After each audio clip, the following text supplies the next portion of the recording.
নমস্কার বন্ধুরা, দিতির রান্নাঘর উইথ ব্লগ চ্যানেলে আপনাদের প্রত্যেককে স্বাগত। দেখুন, আজকে নিয়ে চলে এসেছি একদম লাল লাল ঝালঝাল আলুর দম। এটা তো এই রান্নাটা বাড়িতে আমরা সবাই বানাই, কিন্তু এক একজনের রান্নার ধরন এক এক রকম।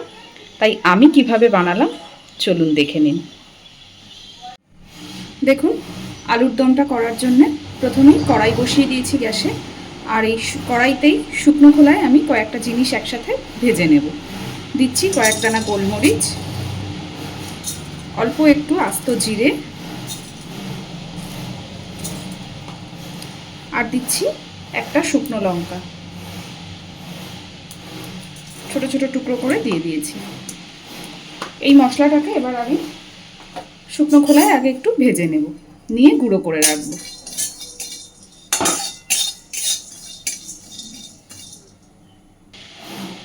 দেখুন, আমি মশলাটা তুলে নিয়েছি, কড়াইতে দিয়ে দিয়েছি সাদা তেল। তেলটাকে এবার খুব ভালোভাবে গরম করে নেব। আর আলুটাকে আমি আগে থেকে 50% সিদ্ধ করে রেখেছি, শুধু আলু, তাতে আমি লবণ টবণ কিচ্ছু ব্যবহার করিনি। তেল খুব সুন্দর গরম হয়ে গেছে। এবার আমি প্রথমে দিয়ে দিচ্ছি তেলের মধ্যে পেঁয়াজ কুচি,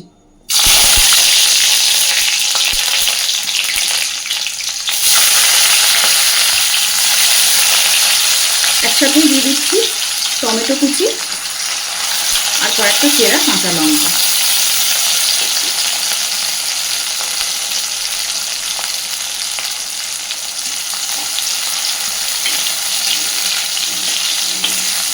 পেঁয়াজ টমেটো কাঁচা লঙ্কাটা এবার একটু ভেজে নেব।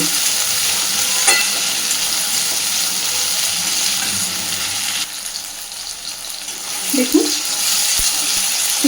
পেঁয়াজ টমেটো কাঁচা লঙ্কা সবটাই বেশ খানিকক্ষণ ভেজে নিয়েছি। এবার দিয়ে দিচ্ছি আদা আর রসুন বাটা।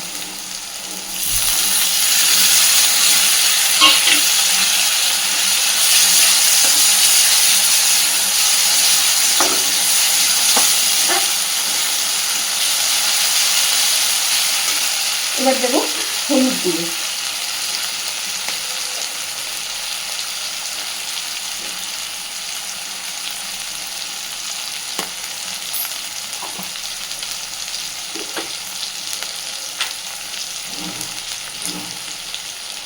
দিচ্ছি পরিমাণ মতো লবণ।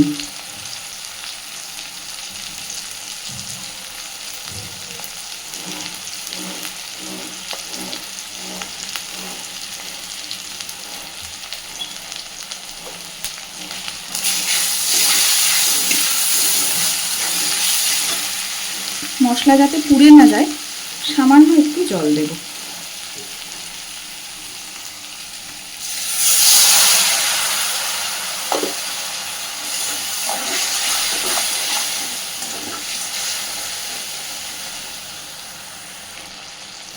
দেখুন, মশলাটা বেশ সুন্দর কষা হয়ে গেছে, মশলা থেকে তেল ছেড়ে দিয়েছে। দিয়ে দিচ্ছি একটু লঙ্কার গুঁড়ো,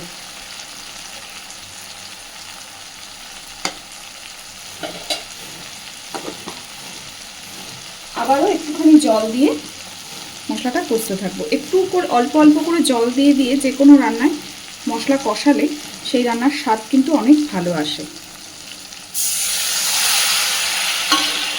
আর অনেক তাড়াতাড়ি মশলা থেকে তেল ছাড়তেও শুরু করে।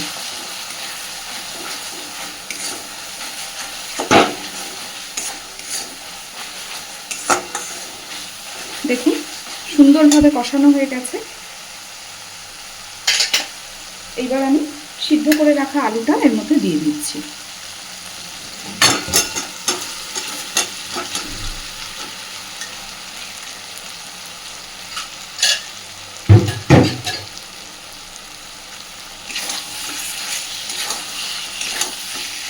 আলুটা দিয়ে খুব ভালোভাবে এবার মশলার সাথে কষতে থাকবো। অলরেডি আলু আমাদের 50% সিদ্ধ করা। আপনারা চাইলে আলুটাকে আগে একবার আরেকটু ভেজেও নিতে পারেন, কিন্তু এইভাবে মশলার সাথে কষালে আলাদা করে আর ভাজার দরকার পড়ে না। এই পর্যায়ে আমি অল্প একটু চিনি দেব।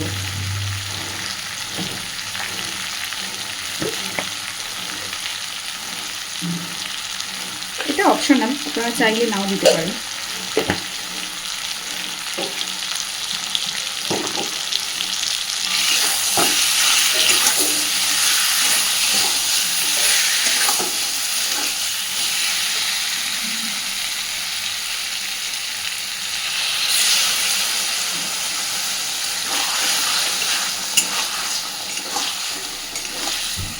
গ্যাসের ফ্লেমটাকে মিডিয়াম টু লোতে রেখে আলুগুলো সুন্দর করে কষতে থাকবো।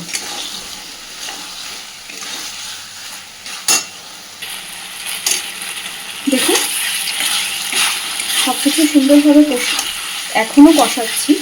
এই পর্যায়ে আমি যে শুকনো মশলা মানে ভাজা মশলাটাকে গুঁড়ো করে নিয়েছি সেই মশলাটা দিয়ে দিচ্ছি।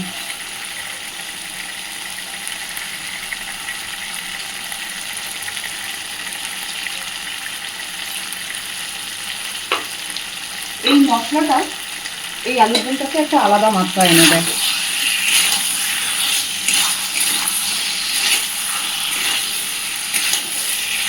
মশলাটা দেওয়ার পরে আরও মিনিটখানে সুন্দরভাবে কষতে থাকবে।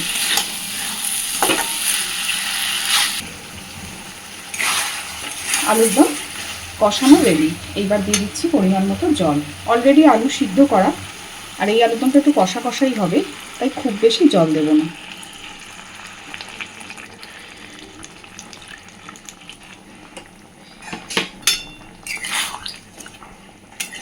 যেটুকু আলুটা সিদ্ধ হতে বাকি আছে সব কিছু রেডি হয়ে যাবে। এইবার মিনিট 3-4 জন্য আলুটা ঢেকে দেব।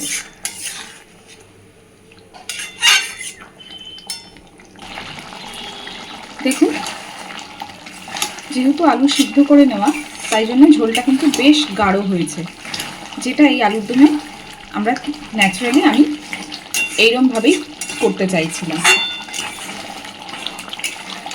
আরও মিনিট 2 এটাকে আমি একটু ফুটিয়ে নেব, তাতে করে আরেকটু শুকিয়ে যাবে, একটু তেল তেল হবে। এইবার এই পর্যায়ে উপর থেকে আমি দিয়ে দিচ্ছি একটু গরম মশলার গুঁড়ো।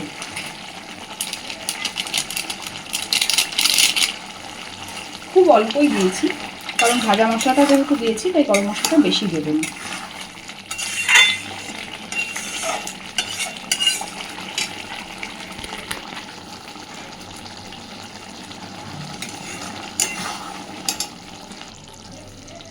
দেখুন আমার আজকের লাল লাল ঝাল ঝাল আলুর দম একদম রেডি। তো এবার আমি গ্যাসের ফ্লেমটাকে অফ করে দিচ্ছি। আলুর দম তো বাড়িতে আমরা সবাই বানিয়ে খেয়ে থাকি ন্যাচারালি, কিন্তু এইভাবে একবার বানিয়ে দেখবেন। একদম আমরা স্ট্রিট ফুডগুলোতে ডাল পুরি টুরির সাথে যেরকম ধরনের আলুর দমটা খাই, এই আলুর দমটার টেস্ট একদম ওই রকমই আসে। তো প্লিজ আমার আজকের রান্নাটা আপনাদের কেমন লেগেছে আমাকে অবশ্যই কমেন্টে জানাবেন। আর প্লিজ আমার চ্যানেলটাকে লাইক, শেয়ার এবং সাবস্ক্রাইব করে আমার পাশে থাকবেন। ধন্যবাদ।